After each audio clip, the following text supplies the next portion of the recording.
Desde 1994, a través de los jesuitas y con el financiamiento de George Soros, el desestabilizador por excelencia de los países clave para el despojo, saqueo y esclavitud, construyeron al EZLN, movimiento fachada donde han utilizado a los indígenas chiapanecos y sus desgracias para hacer un juego político que fungiera como cortina de humo en momentos cruciales, con pretexto de la entrada en vigor del Tratado de Libre Comercio. Lo primero fue dar un mensaje claro a Salinas de Gortari para advertirle que él no iba a ser quien tuviera la batuta del destino de México y que solo era un subordinado. Con supuestas demandas para combatir la miseria de los pobres en más de 20 años, el EZLN no ha generado ningún cambio para Chiapas y zonas aledañas. Al contrario,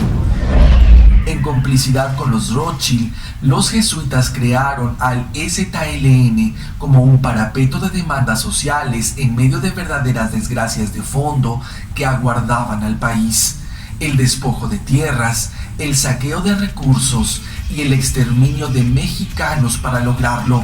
Financiado por George Soros, agente de los Rothschild, a través de Amnistía Internacional, y avalada por otras ONGs y con el patrocinio en armamento de Osiel Cárdenas Guillén, líder del Cártel del Golfo en aquel entonces, por cierto, tío de Rafael Sebastián Guillén Vicente, alias el subcomandante Marcos, surgió el nada espontáneo Ejército Zapatista de Liberación Nacional para armar un inmoral montaje, haciendo alusión de que mientras entraba en vigor el Tratado de Libre Comercio en México, indígenas en Chiapas estaban en la absoluta miseria, cuestión que era más que cierto, pero era solo uno de los tantos problemas que tenía Chiapas y México entero. La postura del EZLN ante el venidero exterminio de mexicanos para concretar los planes entreguistas del PRI fue incipiente. Se abocó a la pobreza,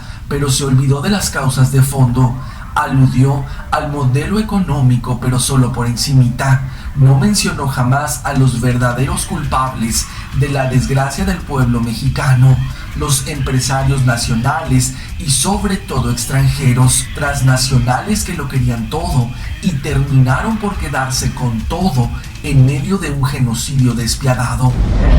El subcomandante Marcos solo fue la figura mediática para lograr el impacto social trazado, negociando con Salinas para la paz en Chiapas en medio de reflectores y cámaras de todos los medios, llegando a acuerdos para combatir la miseria de los pueblos chiapanecos, pero sin tocar los intereses de fondo del genocida Tratado de Libre Comercio, un despojo descarado que terminaría con un saqueo desmedido y un exterminio inimaginable en aquel 1994, con Estados Unidos como el principal brazo armado dentro del país y sus agencias infiltradas, mismas que asesinaron a los verdaderos héroes mexicanos, principalmente representados por el normalismo rural, esos que fueron perseguidos y aniquilados desde finales de los 60. La mayoría en México no se percató de que era imposible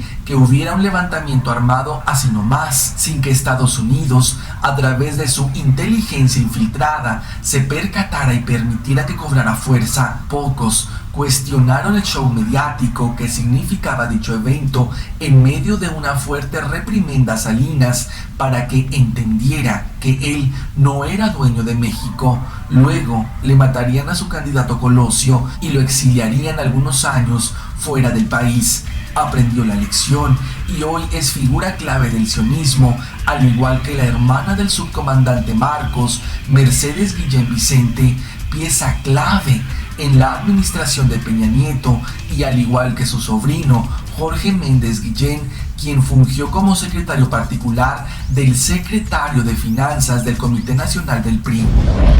Un claro ejemplo de que el Ejército Zapatista de Liberación Nacional solo ha sido una pantalla es que en los últimos años se han estado consumando acciones contra los indígenas y pobladores chiapanecos, desde encarcelamientos por defender sus tierras hasta exterminio sistemático para que dejen de ser un estorbo para transnacionales. El mismo Manuel Velasco, principal perpetrador del genocidio en Chiapas y responsable de uno de los gobiernos que más ha fomentado la miseria entre sus pobladores, ha reconocido públicamente la supuesta labor zapatista ante un movimiento impávido que solo aparece principalmente para mandar cartas, mensajes o pronunciarse tibiamente ante un genocidio descarado. En tiempos electorales, sus líderes han sido partícipes de la campaña de los medios sionistas de que todos los políticos son iguales y que no hay que votar por ninguno, poniéndose de ejemplo,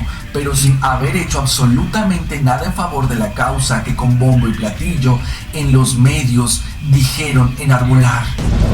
Ese es el objetivo del sionismo, que a través de fundaciones fachada como la Open Society o Amnistía Internacional y tantas otras que son controladas por el principal agente de los Rothschild, George Soros, ofrezcan apoyo a movimientos que, si bien en su origen fueron genuinos, terminan siendo utilizados por los dueños del mundo con objetivos que favorezcan a sus propios intereses, ya sean derrocar gobiernos, desestabilizar economías, asignar nuevos títeres en el poder o bien mantener el control de países enteros mientras todo lo tienen puntualmente calculado.